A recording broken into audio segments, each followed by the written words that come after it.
qui parmi vous a, je dirais, 25% de ses clients qui négocient des valeurs, de nouveaux clients? Un client sur 4 va venir vous chercher en disant vous êtes trop cher, etc. La réalité, c'est que c'est très compliqué, sauf à faire une LegalTech ou un néo-cabinet d'avocats, un cabinet d'avocats qui fonctionne différemment. Faire du low-cost, c'est quasi impossible.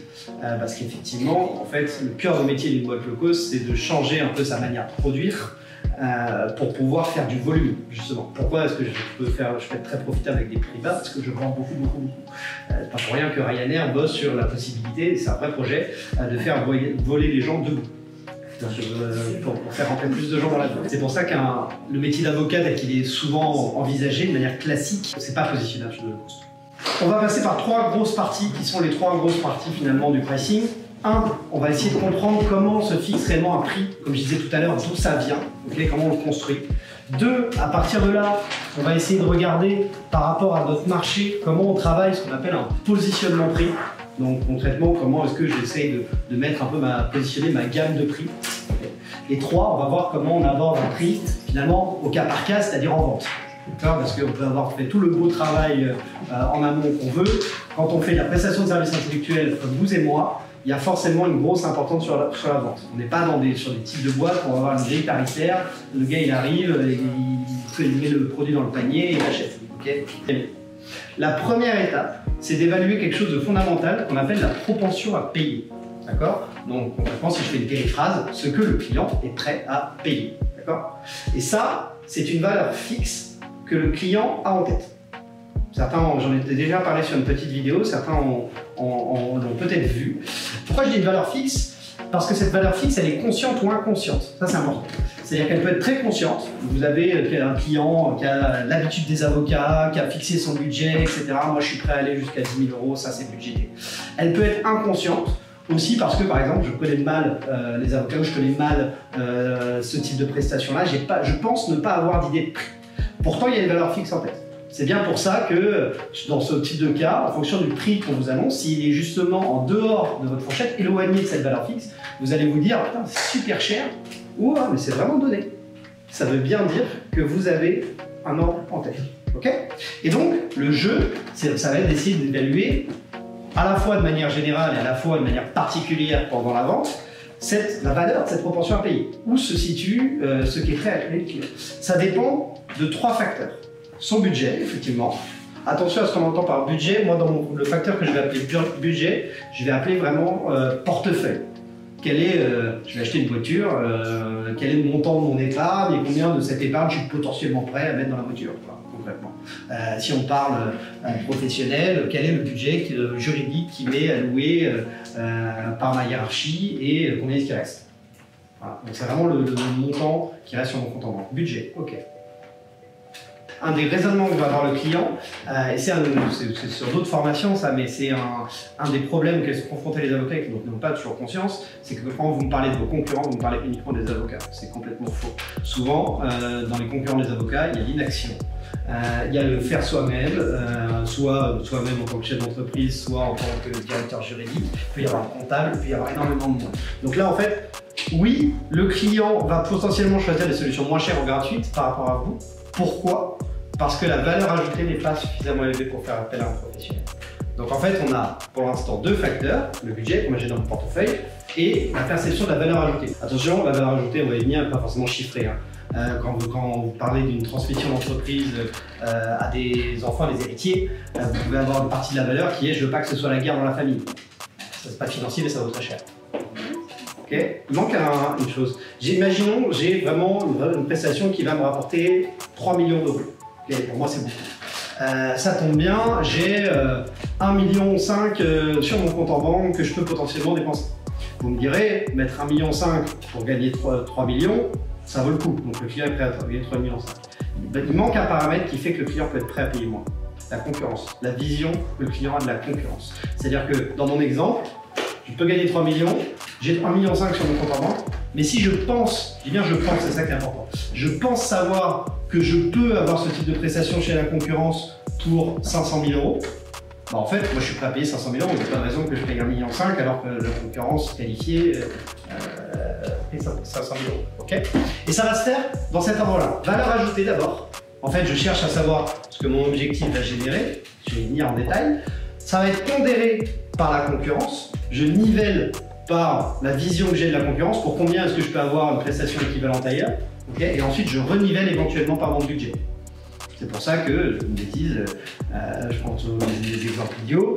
Vous voulez une voiture qui en jette, ok, ça c'est un objectif, ça je suis prêt à la valeur ajoutée. Franchement, pour moi, je suis vraiment quelqu'un qui est assez show-off, 200 000 €.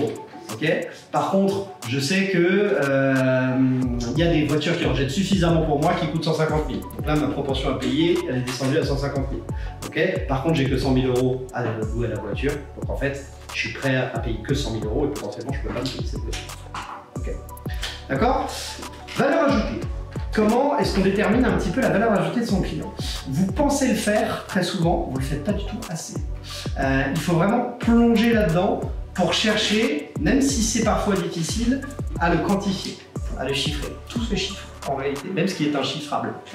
Okay. La vie de votre enfant, bah, en fait, justement, vous êtes le premier à dire qu'elle est inestimable, elle vaut très cher. D'accord? Donc c'est un prix très élevé. Okay, je prends mes exemples tirés par les cheveux. Mais toujours essayer de chiffrer la valeur ajoutée. De quoi dépend la valeur ajoutée?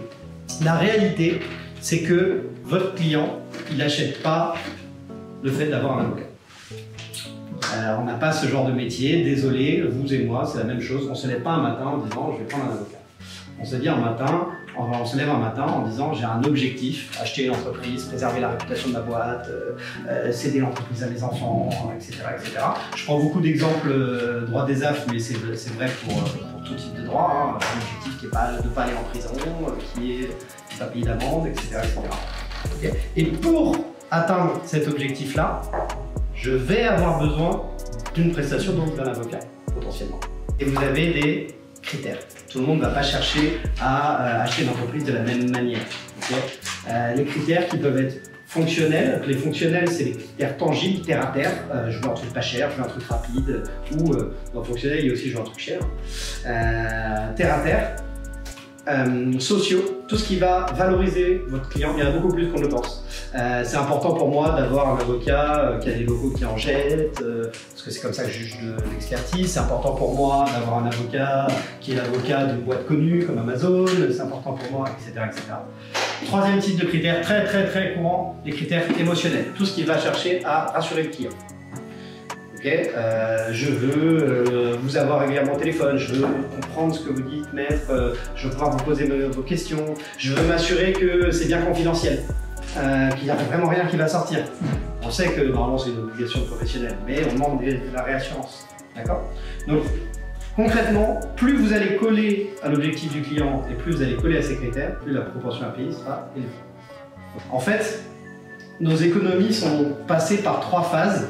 On est en train de rentrer sur la 3e, et nous, chez les avocats, on est en retard. On est encore sur la 1re. On est parti il y a très longtemps de l'artisanat. Très concrètement, vous achetez les compétences des gens pour vous faire des biens, des services. Si je caricature, vous allez chez le cordonnier pour lui construire une chaussure. Okay. C'est très caricaturé, mais c'est un peu l'idée. Ensuite, on est passé sur une économie de l'équipement, c'est-à-dire qu'on achetait directement les biens. On achète toujours en grande partie directement les biens. Ça, du coup, c'est du forfait. Et on est en train de passer sur une économie de service. C'est-à-dire une économie où on n'est plus forcément détenteur des objets ou des services en question. Par contre, on peut y avoir recours quand on veut. C'est ce qui s'est passé quand vous y réfléchissez bien sur l'industrie de la téléphonie. C'est-à-dire que moi j'ai connu un temps où on payait le SMS 10 centimes et on payait à la minute. Et pourtant on est passé sur des forfaits en illimité. Et le problème d'avancer un temps passé directement avec un taux horaire, c'est que vous portez l'attention du client sur un truc qui ne l'intéresse pas et qui plus est, qui n'est pas capable de juger. Parce que j'ai envie de vous dire, qui a une heure qui vaut réellement 500 € ou 400 €? Personne, hein. Personne. Aussi bon que vous soyez, je sais pas, en droit social, passer 1 heure avec vous au restaurant pour vous demander de passer 1 heure sur ma voiture pour essayer de la réparer, ça ne vaut pas 500 €. Non, c'est ce que votre expertise permet de faire. Donc concrètement, le problème, c'est que si le client cherche un résultat ou les moyens d'atteindre un résultat, les modes de facturation idéaux, ce seront le forfait et éventuellement l'honoraire de résultat.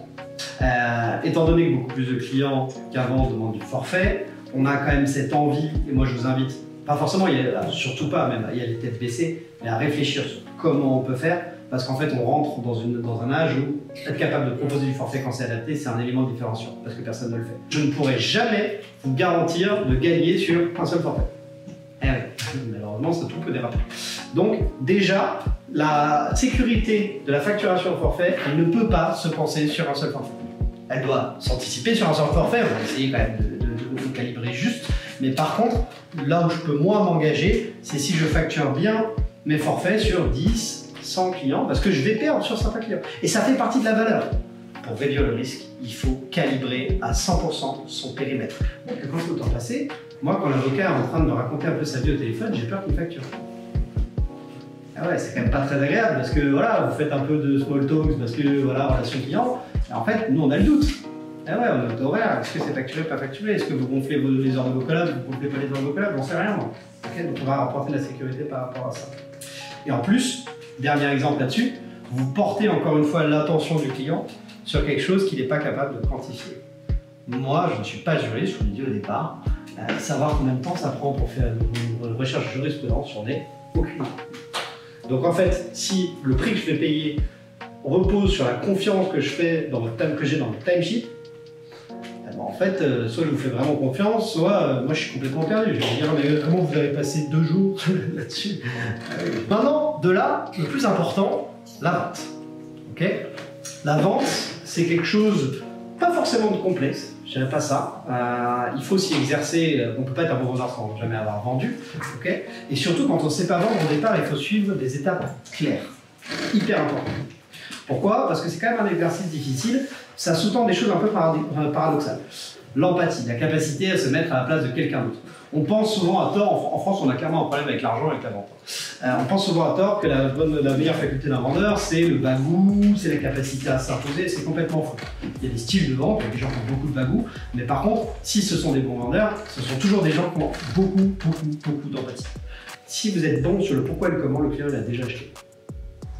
En fait, on n'écoute même pas. Ce que je dis souvent, c'est qu'on ne va pas à Disney pour les attractions. Vous allez à Disney parce que c'est un monde magique qui va faire rêver vos enfants et que ça va être une expérience de fou. Donc avant qu'il vous parle des attractions, vous avez déjà acheté Disney. En avocat, c'est pareil. Pourquoi je vais intervenir? Comment je vais intervenir? Ce qui va permettre de montrer que je réponds aux critères et que je monte pas de page blanche. Quoi? Qu'est-ce que je vais faire? Finalement, on va le dire en dernier, et c'est secondaire. Et derrière, on va annoncer le prix. Quand on parle de prix, il va falloir bosser sur vous, pour certains, pas pour tous, mais psychologiquement, il faut en parler comme un non-sujet. C'est un non-sujet. La seule bonne réponse, il faut élaborer un petit peu pour pas que ça passe trop brut. Ah, c'est trop cher, c'est par rapport à quoi? Pourquoi en fait c'est trop cher? Parce que c'est pas du tout le même argumentaire en fonction de la réponse. C'est trop cher parce que vous comprenez bien, là en fait ce que je risque, vous en bateau encore une fois, ce que je risque c'est une amende de 30 000 balles, 40 000 balles, et vous êtes en train de me proposer 12 000, enfin franchement je préfère prendre le risque. Ok, c'est la valeur ajoutée. Ou alors vous allez me mettre 3 mois, etc. c'est la valeur ajoutée. C'est trop cher, bah en fait, il y a plein de vos confrères qui font ça pour moitié de moi. Là, c'est la concurrence. C'est trop cher, bah en fait, moi j'aurais jamais ce budget-là de mon COMEX. C'est le budget. Et en fait, l'argumentaire n'est pas du tout le même en fonction du point. Donc, c'est trop cher, pas de problème, encore une fois, on prend rien personnellement. C'est pas un sujet. Pourquoi c'est trop cher par rapport à quoi? Et par contre, on revient pas sur son. Du coup, deuxième étape, deuxième règle, retenez ça. À prestation égale, prix égal. À prestation égale, prix égal. Vous n'êtes pas des marchands de tapis. Si vous êtes capable de faire un rabais de 20% sans rien obtenir en échange, vous êtes un marchand de tapis. Je vous le dis, vous avez essayé d'avoir votre client. C'est comme ça que je le perçois. Hein. J'ai un mec qui me propose une salle de bain à 10 000 balles, je me tais, il baisse tout seul à 8 000, il a essayé de m'avoir. Ok, c'est le même principe. Donc, si je négocie, ça veut dire que soit j'ai finalement des coûts en moins, ça veut dire que je réduis ma prestation, ou il y a des trucs que je fais pas, ou machin, soit, typiquement, j'ai des gains en plus. Les gains en plus pourront être très variables selon votre aisance avec ça. Hein. C'est le classique, bah, si vous le mettez à 2, c'est moins cher. Oui, mais si vous m'introduisez, et ça se fait en plusieurs phrases, hein, c'est pas là je vous le donne très brut, mais si vous m'introduisez dans tel cercle, éventuellement, pourquoi pas dans le même délai. Vous m'avez demandé ça en un mois, moi je vais devoir mettre mes équipes à fond là-dessus. Moi, si pour moins cher que ça, je peux pas faire ça en un mois, je peux le faire en 3. L'essentiel là-dessus, au-delà de la justice entre guillemets et de votre rentabilité, qui est déjà un gros enjeu, c'est tout simplement votre positionnement. Vous devez montrer à votre client que c'est donnant. Et donc ça, je reviens un peu en arrière du coup, ça implique de se préparer. Une vente, ça se prépare, surtout une grosse.